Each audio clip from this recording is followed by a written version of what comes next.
Bref, alors, nouvelle question. J'ai eu Océane, vous êtes toujours là, je ne sais pas, je vais remonter un petit peu pour lire ce que vous disiez. Donc la question, c'était la suivante, c'était une question de KJY32, je crois, qui disait que voilà, elle a un fils de 6 ans et elle remarque que c'est clairement avec elle son fils part dans tous les sens.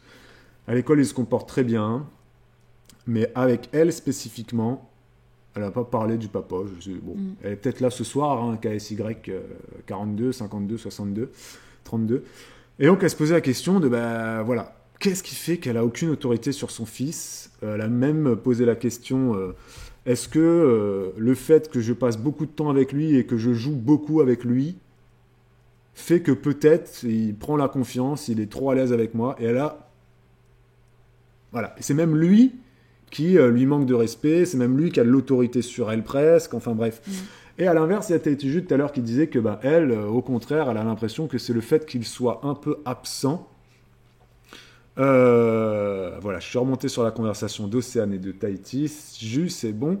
Le fait qu'il soit un peu absent, Jus, elle se dit, c'est peut-être ça qui fait que, voilà, parents un peu absents, enfant qui te prend pour... Et le Jus, son fils, il a 4 ans. Il n'a pas 6 ans. Donc voilà, on va parler un petit peu d'autorité et je vais lire ce que Jus et Océane disaient. Océane qui dit l'autorité ça m'intéresse car mon fils de 6 ans aussi essaye clairement de prendre le dessus sur nous et nous parle avec limite plus d'autorité que nous. Y a Jus qui dit que son fils de 4 ans a essayé de prendre le dessus sur elle ce soir. Je ne me suis pas laissé faire. Il a fini en pleurs dans sa chambre pour se calmer, pour réfléchir à son comportement. Il y a Océane qui dit je connais ça, c'est mon quotidien. Bim, voilà, c'est bon, j'ai lu un petit peu ce que vous aviez dit. Donc, on va partir là-dessus. Le manque d'autorité, est-ce que le fait de passer beaucoup de temps avec son enfant fait que l'enfant va prendre ses aises, etc. Tous les exemples que tu as donnés, voilà. C'était que des fils, hein, je pas. C'est que des fils, ouais. Non, mais il y a aussi des... Non, mais il y a aussi des filles qui sont très. Il y a des filles qui sont très dures. On en a au sport de nos enfants, on a des filles qui sont pas faciles, à l'école aussi. Donc c'est pas une question de... Merci Dadi. Merci beaucoup Dadi. Donc, passer du temps avec ses enfants, est-ce que ça va jouer sur l'autorité? Déjà, on peut répondre à ça. Est-ce que le fait d'être absent, est-ce que le fait d'être présent, est-ce que ça change quelque chose? Est-ce que ça va changer l'image que tes enfants ont de toi? Bref. C'est difficile d'y répondre parce qu'il faudrait faire des tests sur un même enfant, tu vois ce que je veux dire? Non, mais qu'est-ce que nous on pense de ça, quoi? Voilà, c'est juste notre opinion à nous. Ouais, c'est difficile à dire. C'est difficile à dire parce que moi je regarde, si je regarde un petit peu autour de nous, je suis pas sûre que ça ait forcément une influence. Est-ce que autour de nous tu vois des parents très présents qui ont des enfants compliqués? Oui. Oui. T'en vois? Oui. Oui. Et à l'inverse, on a aussi des parents absents. C'est pas péjoratif, c'est Jus qui a utilisé ce terme-là. C'est des parents qui sont moins présents. Moins là. Voilà. Il y a plein de parents. On n'a pas parlé des raisons. C'est juste, la vie fait que... Voilà. Vous, périscolaire, de 7h30 à 17h30, parce que vous êtes prof, et par exemple... ou parce que vous avez des horaires de bureau, 8h, 17h. Donc la périscolaire, c'est 7h30, 17h30 pour vous. Voilà, vous êtes moins présent que des parents qui ont un peu plus de temps libre ou qui travaillent à la maison, qui font du télétravail ou quoi. Il y a des parents qui sont même plus absents que ça parce qu'ils ont des métiers... Ce que j'ai envie de dire par rapport à ça, voilà, tu vois, je vais rebondir sur ce que dit Marvini, qui dit que chaque cas est différent, etc. En fait, ce que je pense, c'est que les enfants, ils ont un réservoir affectif c'est vrai. À remplir. Pas à remplir, mais qui se vide. En fait, vous imaginez que le matin, l'enfant se lève, il a un réservoir affectif qui est rempli, et toute la journée, il n'est pas avec ses parents, et ça se vide. Et il faut à un moment donné le re-remplir, en fait, ce vase. Et s'il n'est pas rempli le soir, il redémarre sa journée le lendemain matin avec un vase qui est à moitié vide, quoi. Et donc, au fur et à mesure, cet enfant, forcément, il sera perdu. Et donc, de là va découler un comportement parfois distant, parfois agressif, parfois agité, ça peut être un enfant qui n'écoute plus rien, ça peut être un enfant qui est complètement renfermé sur lui-même, qui parle plus beaucoup, qui a plus envie de rien. Voilà, il peut y avoir plein de comportements qui peuvent dériver de ça. Le réservoir affectif. Et ce réservoir affectif, il peut être rempli même par des parents qui sont pas si présents, quoi. Parce que voilà, quand ils vont se retrouver le soir, ils vont vraiment passer des moments de qualité. Ça sera peut-être pas très long, mais ce sera un moment suffisamment qualitatif pour que le réservoir se remplisse de nouveau. Alors qu'il y a des parents qui sont très présents, mais qui ne le sont pas véritablement, en fait. Ils sont là. Ils sont physiquement là, mais ils sont physiquement pas là, mais ils sont sur leur téléphone, ou alors l'enfant est devant la télé, il n'est pas avec le parent, ou alors le parent est devant la télé, il n'est pas avec son enfant, ou alors il lui donne des jeux, mais il participe pas avec lui, il le regarde pas, il lui parle pas, ou alors il lui parle sans le regarder. Un peu un parent qui est là, mais qui est pas vraiment à passer des moments avec son enfant. C'est la quantité plutôt que la qualité. Et c'est vraiment... c'est vrai, c'est comme le dit Dadi. Non, c'est la qualité. Non, mais c'est ça. Mais il y a des parents, eux, ils sont H24 avec leurs enfants parce que soit ils travaillent à la maison, soit ils sont au chômage ou RSA, bref, ils sont chez eux. Ouais. Ils font à manger le midi, il n'y a pas de cantine, tout ça. Ils sont tout le temps avec leurs enfants. Mais ils sont pas vraiment avec eux. Mais ils sont pas là. Parce que comme tu le dis, il y a tout le temps Facebook sur le téléphone, ils scrollent, la télé allumée tout le temps. Et dans ce cas-là, tu remplis pas le réservoir affectif de l'enfant. Il n'y a pas de temps de qualité. Ouais. Dadi a dit, voilà, il faut du temps de qualité plutôt que de la quantité. Exactement. Et c'est pour ça que je disais, voilà, pour répondre à ça, c'est qu'un parent qui est pas très présent parce que il a un métier qui est très prenant et qu'il a moins de temps avec son enfant. Même s'il rentre chez lui à 19h30 ou à 20h. S'il passe son temps ensuite quand il rentre avec son enfant. Pendant 1h30, il est que avec son fils. Et il lui remplit son réservoir, en fait. Voilà. Ou alors ça peut être le matin, avant qu'il parte à l'école, c'est lui qui le prépare et qui passe ce moment de qualité, qui rattrape aussi les moments où il n'y a pas école. Enfin, voilà. Donc, c'est pas vraiment... Parce que l'enfant, effectivement, il va... Ça dépend du coup de la... Il va être en recherche d'affection. Julie, elle a dit, il est en recherche d'attention. C'est même au-delà de l'attention, il est en recherche d'affection. Donc, effectivement, il est en recherche d'attention. Il a envie que tu le remarques, mais il a envie que tu le remarques et que tu sois avec lui. Donc, que tu le regardes, c'est vrai que tu l'écoutes. Un parent qui va partir de son domicile et qui va déposer son enfant à la périscolaire à 7h30, il aura passé avec son enfant 45 minutes le matin à le préparer, etc. Et ensuite, il va le récupérer à 17h30 ou à 18h même, et il va rester avec lui jusqu'à 20h, voire 21h, selon l'heure du coucher. Et s'il est 100% avec son enfant, c'est un temps qualitatif. Et donc là-dessus, en toute logique, le réservoir est rempli. Et il va être peut-être plus rempli que certains enfants qui vont voir leurs parents toute la journée, mais en fait, les parents, ils sont pas là, quoi. Parce qu'il y a des écrans qui les séparent d'une manière ou d'une autre, ou alors parce qu'il y a Cyril Hanouna qui tourne, ou les anges de la télé-réalité. Ou alors qu'ils n'ont pas spécialement envie de passer du temps avec leur enfant. Il y a des parents, ils lisent pas d'histoire, ils jouent pas avec leurs enfants, ils leur posent pas de questions, ils demandent pas. Il y a des parents, ils récupèrent leurs enfants le midi, ils les mettent pas à la cantine, mais le midi c'est télévision. Il n'y a pas d'échange, ils ne demandent pas Il y a des parents, ils disent, mais moi je ne demande pas à mes enfants ce qu'ils ont fait à l'école parce qu'ils me répondent tout le temps la même chose. Ils me disent, j'ai colorié. Ah oui, mais si tu arrêtes de poser la question... Tu ne sauras pas si ça évolue. Tu ne sauras pas. Nous on a posé la question tous les jours. Ça a évolué, pendant des semaines et des semaines, c'était j'ai rien fait, j'ai fait du coloriage et tout. On tirait les verres du nez, on posait la question. Noémie, par exemple, elle me disait, qu'est-ce que tu as fait, Noémie? Je dis, tu fais du coloriage. Je dis, t'as colorié quoi? Un poisson, une pieuvre, bref, ta mère en slip, j'en sais rien. Tu vois, tu poses une question, même si c'est toujours du coloriage. Putain, mais t'as colorié, t'as utilisé quoi comme couleur? Le rouge? C'est bien. Ou alors, t'as utilisé quoi? Des feutres, des crayons? Voilà. C'est du coloriage pendant des semaines, mais tu poses la question. Quelle couleur? Qu'est-ce que t'as colorié? Est-ce que t'as fait ça toute seule avec des copines? Et puis ensuite, qu'est-ce que t'as fait à la récréation? Simple. La récréation, c'est une question simple pour discuter avec ses enfants. T'as joué avec qui? Ils se rappellent pas toujours de ce qu'ils ont fait dans la classe. Mais la récré, ils s'en rappellent. Donc, voilà. Mais il y a des parents, ils ont beaucoup de temps avec leurs enfants, parce qu'ils sont tout le temps là. Sauf que c'est pas des temps de qualité, parce qu'ils discutent pas.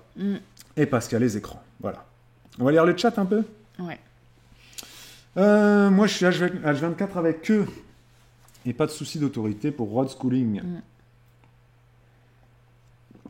Parce qu'ils n'ont jamais été scolarisés. Road schooling a fait l'école à la maison.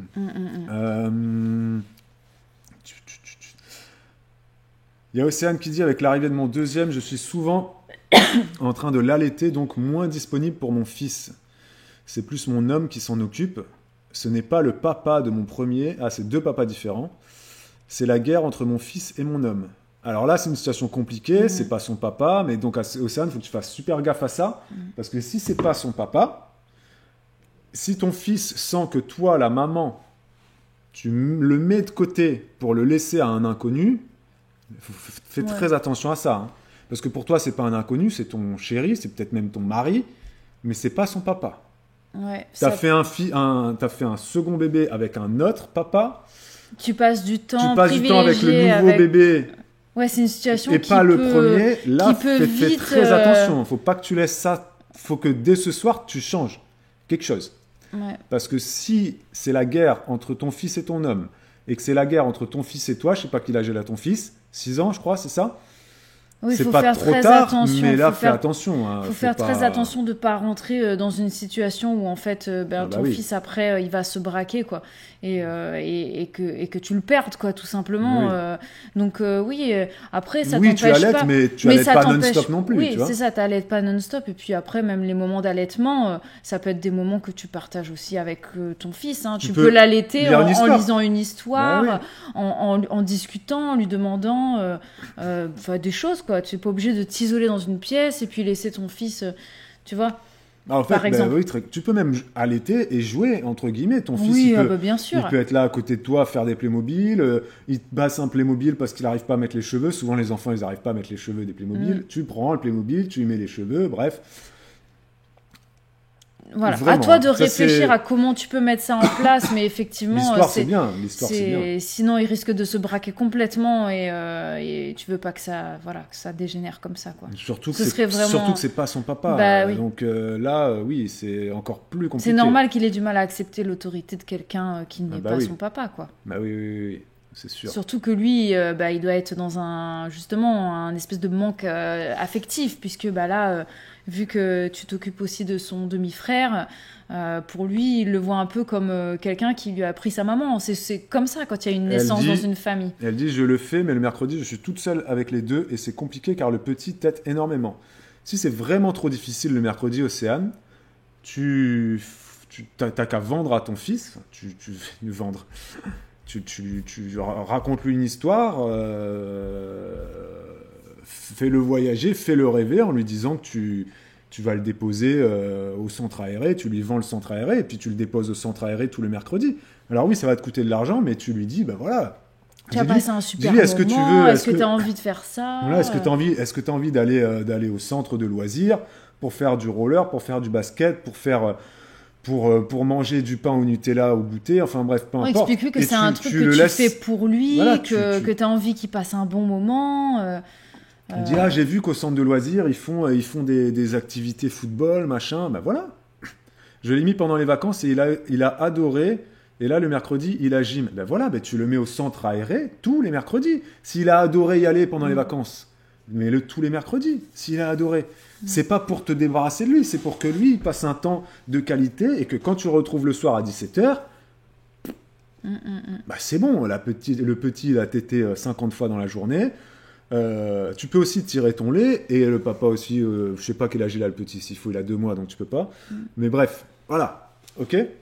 Sauf que je culpabilise de ne pas être avec lui. Elle nous dit Océane. Oui, mais sauf que quand tu es avec lui, ça va pas. Ça va pas, oui. Si tu es avec lui et que tu n'arrives pas à lui offrir un moment de qualité, c'est encore plus culpabilisant, quoi, je pense. Alors que là, s'il a passé sa journée au centre aéré, il n'était pas avec toi, mais il a passé un bon moment, tu le sais. Et quand il rentre, tu lui demandes alors qu'est-ce que tu as fait, raconte-moi, qu'est-ce que tu as aimé, quel a été ton meilleur moment de ta journée est-ce que tu t'es fait des copains? Enfin, tu vois, ce moment où tu vas vraiment échanger avec lui sur ce qu'il a fait, il sera content de te raconter et ce sera donc un moment de qualité tous les deux, quoi. Et en plus, mais c'est même pas un moment qui a besoin d'être long. Il va revenir du centre aéré, vous allez discuter pendant 15 minutes, il va te raconter qu'il a fait du basket, du foot ou des gommettes.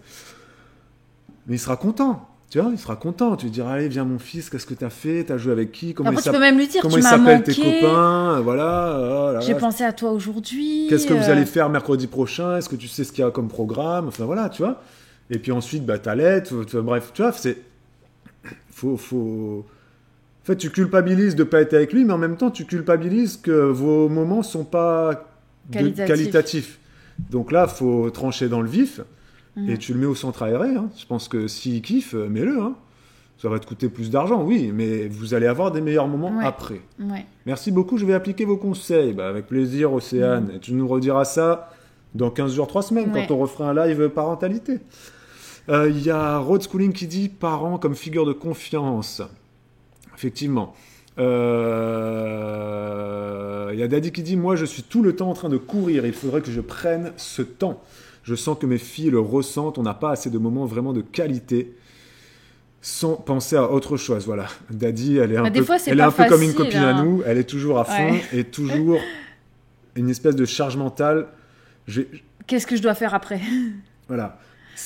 Faut réussir à poser votre cerveau et arrêter de courir dans tous les sens. Et à un moment donné, il faut être dans l'instant. La vie, elle n'est pas là pour être stressée par « Ah ouais, mais j'ai pas pensé à ça, j'ai pas pensé à ça, j'ai pas pensé... » Et puis, comme on dit, la vie, elle est trop courte pour avoir des regrets. On s'en fout, Daddy, que t'aies pas pensé à ça ou à ça. Et puis, il y a des choses, des fois, qu'on va rater. Et c'est comme ça, c'est tant pis.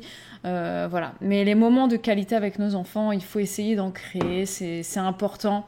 C'est important pour eux, c'est important pour nous. Et ça n'a pas besoin d'être long, comme disait Babou tout à l'heure. Ça peut être un quart d'heure. C'est suffisant, en fait, pour recharger un réservoir, que ce soit pour les enfants ou pour nous. Quand on a passé un quart d'heure de qualité avec l'un de nos enfants, ça nous fait du bien aussi, quoi. On est content, à la fois on est fiers de nous, parce que on sait qu'on a fait quelque chose de bien pour eux, pour nous. Enfin, c'est que du positif. Voilà, et puis après, si on s'est mis en retard sur autre chose, tant pis. Comme le dit Daddy aussi, si on a plusieurs enfants, avoir un temps privilégié avec chacun, c'est ce que nous aussi on fait, et aussi avoir un temps privilégié tous ensemble, faire des jeux dehors, dans le jardin, jouer au ballon, jouer à jeux de société. C'est sûr que c'est de l'organisation et que c'est pas toujours simple. Non, mais par exemple, la lecture le soir, regarde. Ah bah oui. La lecture le soir, Bibou, elle lit